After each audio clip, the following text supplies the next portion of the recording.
ரீசெண்டாக டோனு தாமஸோட ஆக்டிங்கில் வெளியாக இருக்கிற ஒரு மலையாளம் த்ரில்லர் ட்ராமா மூவி தான் நிறைவேட்ட. இந்த படத்தோட தமிழ் வெர்ஷனும் நமக்கு தேட்டர்ஸில் ரிலீஸ் பண்ணியிருந்தாங்க. நிறைய பேர் இந்த படத்தை தேட்டரில் பார்க்க மிஸ் பண்ணியிருந்திருப்பீங்க. ஒரு வழியாக இந்த படம் இப்போ உங்களுக்கு சோனியில் ஆட் பண்ணிட்டாங்க. தமிழ், தெலுங்கு, மலையாளம், கன்னடா, ஹிந்தின்னு மொத்தமாக 5 லாங்குவேஜஸ்லையுமே இந்த படம் இப்போ கரண்ட்டாக அவைலபிளாக இருக்குது. ஸோ இந்த படத்தோட தமிழ் வெர்ஷனும் தேட்டர்கள் தமிழ் டப்பிங் தான். ஸோ டப்பிங்குமே நல்லா சூப்பராக பண்ணியிருக்காங்க. இந்த படம் பார்க்கணும் அப்படின்னா ஸோ கண்டிப்பாக இந்த படம் பார்க்குறப்ப உங்களுக்கு கண்டிப்பாக பொறுமை தேவை. படத்தோட ஃபர்ஸ்ட் ஹாஃப் ரொம்ப ஸ்லோ டவுனாக தான் போகும். செகண்ட் ஹாஃப்மே பார்த்தீங்கன்னா டீசென்ட் லெவலில் தான் முடிப்பாங்க. ஆனால் படத்தோட ஸ்டோரி கான்செப்ட் ரியல் இன்சிடென்ட்டை பேஸ் பண்ணி தான் எடுத்திருக்காங்க.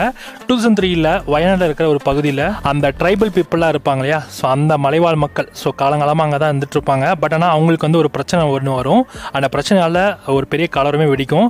அங்கே ஒரு போலீஸ் ப்ரொடெஸ்ட்டை போடுறாங்க. ஸோ அதுக்கப்புறம் என்ன மாதிரி விஷயங்கள் நடந்துச்சு, அந்த இடமே என்னாச்சு, அண்ட் கடைசியில் நம்ம ஹீரோ வந்து உண்மையிலே யார், இது எல்லாத்துக்குமான பதில் தான் இந்த நிறைவேட்ட. ஸோ இந்த நிறைவேட்ட மூவி ஓவராலாக வந்து டோவினோ தாமஸோட பெர்ஃபார்மன்ஸ் வைஸாக நல்லாவே பண்ணியிருப்பாரு. ஸோ சேரன் அண்ட் சுராஜோடைய பெர்ஃபார்மன்ஸுமே ரொம்ப டீசென்ட் லெவலில் இருக்கும். ஸோ படம் வந்து ஓவராலாக வந்து ஒரு ஓகே டு டீசென்ட் லெவலில் தான் இருக்கும். பட் நல்ல படம், பட் நல்ல கதையுள்ள படம். ஆனால் பார்க்கறதுக்கு பொறுமை தேவை. ஸ்லோ டவுனான ஸ்க்ரீன் பிளே, நீங்கள் எதிர்பார்க்குற அளவுக்கு ரொம்ப எங்கேஜிங்காக அந்த அளவுக்குலாம் போகாது. ஸ்லோ டவுனாக தான் இருக்கும், ஆனால் நல்லா போகும். ஸோ ட்ரை பண்ணி பாருங்கள். மேபி இந்த படம் உங்களுக்கு பிடிக்கலாம்.